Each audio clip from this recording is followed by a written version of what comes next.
పదవి విరమణ కార్యక్రమాన్ని మనం ఆర్గనైజ్ చేసుకుంటున్నాం. మొదటగా హృదయపూర్వకంగా సార్కు పదవి విరమణ శుభాకాంక్షలను తెలియజేస్తూ వారితో ఉన్నటువంటి అనుబంధాన్ని ఒక 2 నిమిషాలు మీతో షేర్ చేసుకుంటాను. ఈ కళాశాలలో మేము 2024లో ఈ కళాశాలకు రావడం జరిగింది. ఆ రోజు నుండి కూడా గంగాధర్ సార్తో ఒక ఆత్మీయమైనటువంటి అనుబంధం మా మధ్యన ఉంది. మొదటగా సార్ కళాశాలకు రాగానే బిఏ స్టాఫ్ రూమ్ ను టచ్ చేస్తారు సార్. అంటే స్టాఫ్ రూమ్ లో ఉన్న ప్రతి ఒక్కరిని ఆప్యాయంగా పలకరించడం అనేది సార్ యొక్క స్వభావం. అంటే ఒక ఆత్మీయమైనటువంటి అనుబంధం ఈ కళాశాలతో సార్కి ఏర్పడింది. విద్యార్థులకు పాఠాలు బోధించడం అనేది ఒక ముఖ్యమైనటువంటి అంశం కాదు, కానీ విద్యార్థుల జీవితాల్లో వాళ్ళకు కావాల్సినటువంటి నైపుణ్యాన్ని కానీ, వాళ్ళకు కావాల్సినటువంటి జ్ఞానాన్ని కానీ, మనోవికాసాన్ని కానీ, మనోధైర్యాన్ని కానీ అవన్నీ అందించడం అనేది ఒక గొప్ప విషయం. సో సార్ గారు విశేషమైనటువంటి అనుభవం ఉంది.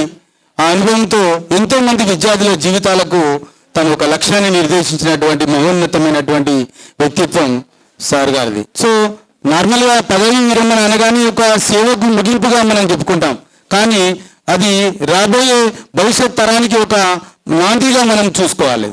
సార్ ఒక పదవి విరమణతో ఆపకుండా రాబోయే కాలంలో కూడా అనేక మంది విద్యార్థుల జీవితాల్లో వెలుగునింపుతాడని, సమాజ సేవలో పాల్గొంటాడని చెప్పి ఆశిస్తూ మరి సార్కి ఆ భగవంతుడు ఆయురారోగ్యాలు, ఐశ్వర్యాలు అంత ఆనందంగా కుటుంబం అంతా సుఖంగా సాగిపోవాలని చెప్పి కోరుకుంటున్నాను.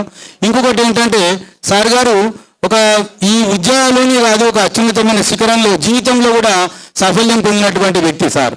సార్ యొక్క పిల్లలు ఒక ఉన్నతమైనటువంటి స్థానానికి చేరుకున్నారు. అంటే సారు తక్కువ మాట్లాడతాడు, ఏదున్నా తను చిరునవ్వుతో పనిచేయడం, మృదు స్వభావి, అదే మృదు భాష, ఈ విధంగా తక్కువ మాట్లాడుతూ ఎక్కువ పనిచేయడం అనేది సార్కు చాలా ఉన్నటువంటి తనలో నిబిడి ఉన్నటువంటి ఒక లక్ష్యంగా మనం చెప్పుకోవచ్చు అట్లా.